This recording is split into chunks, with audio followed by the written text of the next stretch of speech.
नमस्कार, आपका हमारे YouTube चैनल कर्मयोगी सेवा ट्रस्ट पर स्वागत है।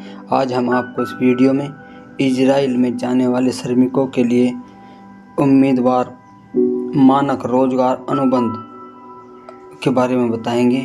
उसका क्या मतलब है, इसे स्टैंडर्ड एम्प्लॉयमेंट कॉन्ट्रैक्ट कहते हैं, जिसके तहत आपको क्या करना है, कैसे करना है, इसकी डिटेल इसमें दी जा रही है। कितनी धनराशि आपको वीज़ा प्राप्त करने के लिए NSDC को जमा करनी है, उसके बारे में इस वीडियो में विस्तार से बताएंगे।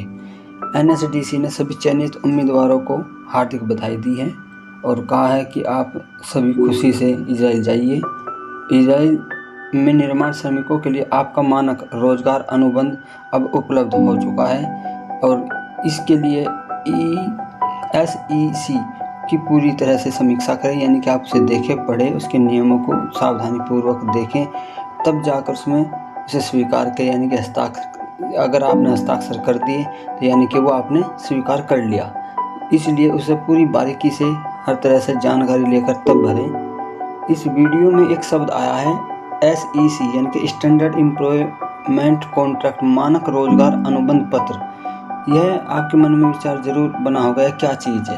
यह एक वह महत्वपूर्ण दस्तावेज है जो कंपनी और कर्मचारी या श्रमिक के बीच में एक एग्रीमेंट होता है, जो कंपनी अपनी शर्तों के अनुसार कार्य करने के लिए आपको बाध्य करता है। इस पत्र को बड़े ध्यान से पढ़ना है, इसकी शर्तों को देखना है और इसके अनुपालन के तहत ही आप इजराइल में काम करेंगे। आपको कहाँ रखा जाएगा, क्या करा जाएगा, कैसे करा जाएगा, इसकी संपूर्ण स्थिति आपको पहले ही इस अनुबंध पत्र के माध्यम से बता दी जा रही है। इसलिए उसे उसी हिसाब से देखें और पढ़ें, तब जाकर इसकी स्वीकृति दें, यानी कि अपने हस्ताक्षर करें।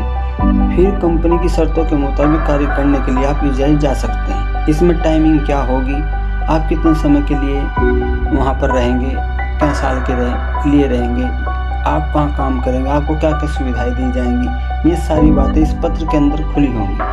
इसलिए इस पत्र को बड़े ध्यान से पढ़कर, गहराई से समझकर ही भरें, ताकि जिससे इजराइल जाने के बाद आपको किसी भी तरह की परेशानी का सामना ना करना पड़े।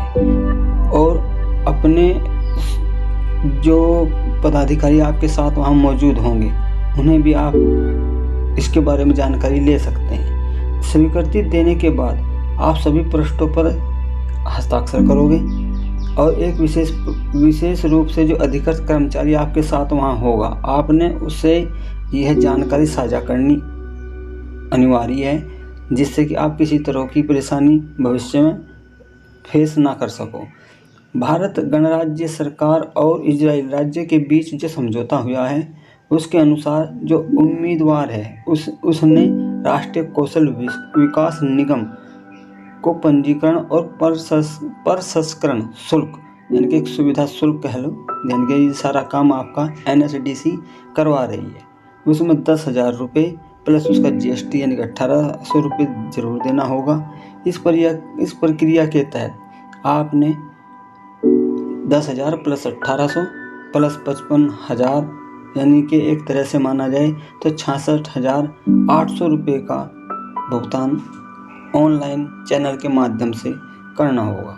इसके लिए आपको कैश नहीं दे सकते, ना ही कैश लेंगे आपसे।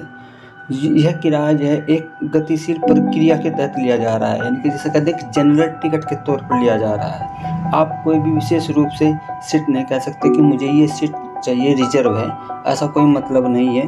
हमें अपने हिसाब से लेकर जाएंगे। आपको नगद भुगतान करने के जो निर्देश आंकड़े हैं वो कोई नहीं लिया जाएगा और आपने किसी से देने भी नहीं है। एजेंट टाइप में वहाँ मौजूद होंगे, तो वहाँ किसी तरह से उनकी पेशकश को नहीं मानना है। पीबा द्वारा 631 श्रमिकों का नाम और पासपोर्ट वेरीफाई कर अनुबंध पत्र जारी किए जा चुके हैं, जिसकी सूचना ईमेल माध्यम से सभी विभागों को जारी कर दी गई है। जो ऊपर जो चुने गए हैं 631 श्रमिक, उन्हें इस बात के लिए सूचित कर दिया जाएगा विभागों के द्वारा NSDC में जो रजिस्ट्रेशन फीस है वही जो आपको पीछे बताया गया है, 10,000 प्लस GST 18% और 55,000 रुपये आपको हवाई जहाज़ का किराया जो आपने देना होगा।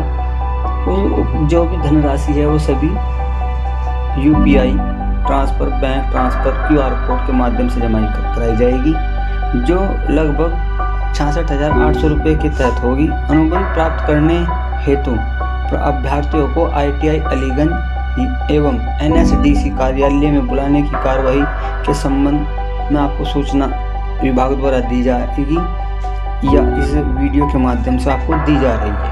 आप उक्त अतिरिक्त टिकट की बुकिंग सूचना एवं प्री डिपार्चर ओरिएंटेशन ट्रेनिंग, यानी कि यहाँ से निकलने से पहले आपको विभाग एक प्री ट्रेनिंग देगा और काम करने की कि भाई वहाँ पर काम आपने कैसे करना है, वो हर तरह से आपको बता दी जाएगी और उसकी अलग से आपको सूचना दी जाएगी।